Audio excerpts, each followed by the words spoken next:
పేపర్లు, టీవీలు, digital media, social media, national media, international media, భారతదేశపు మీడియాను కూడా మ్యానిపులేట్ చేస్తుంది పాకిస్తాన్. ఓ పక్కన జమ్మూ కాశ్మీర్ నుంచి విడిపోయినటువంటి పాక్ ఆక్యుపైడ్ జమ్మూ కాశ్మీర్ని ఏదైతే ఆజాద్ కాశ్మీర్ అని చెప్తా అక్కడ అరాచకాలు చేస్తున్నటువంటి పరిస్థితి. పాకిస్తానీ మీడియా అంతా కూడా అక్కడ అసలు ఏమీ లేదు, అంత అద్భుతంగా ఉంది అని చెప్పుకొచ్చారు. ముజఫరాబాద్ పరిస్థితి చూస్తే ఇది విజువల్స్ బయటికి రానియకుండా జాగ్రత్త పడే ప్రయత్నం.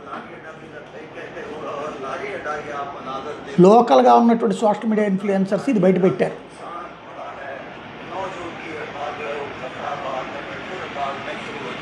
అంతా బస్సులు తిరుగుతున్నాయని ప్రచారం చేస్తున్నారు, ఎక్కడున్నాయిరా నాయన అని చెప్పేసి.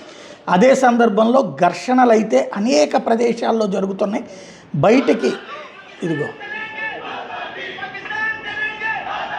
ఇప్పుడు మన దేశంలో ఆజాదీ స్లోగన్స్ క్రియేట్ చేయడానికి పాకిస్తాన్ ప్రయత్నిస్తే పాకిస్తాన్లో ఆజాదీ నినాదాలు వచ్చినాయి.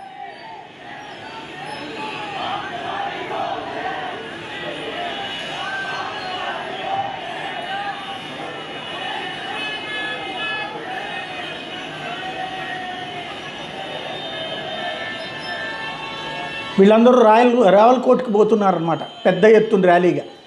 తమకి సంబంధించినటువంటి కష్టాలు తీరాల్సిందే, ఈ దఫా తీర్చాల్సిందే అన్నటువంటి నినాదం. ఇదే సందర్భంలో పలు ప్రాంతాల్లో సైన్యం వాళ్ళ మీద కాల్పులు జరుపుతోంది, హింసాకాండకి దిగుతోంది, ఆయుధాలు లేని సాధారణ ప్రజల మీద ఆయుధాలు ప్రయోగిస్తోంది.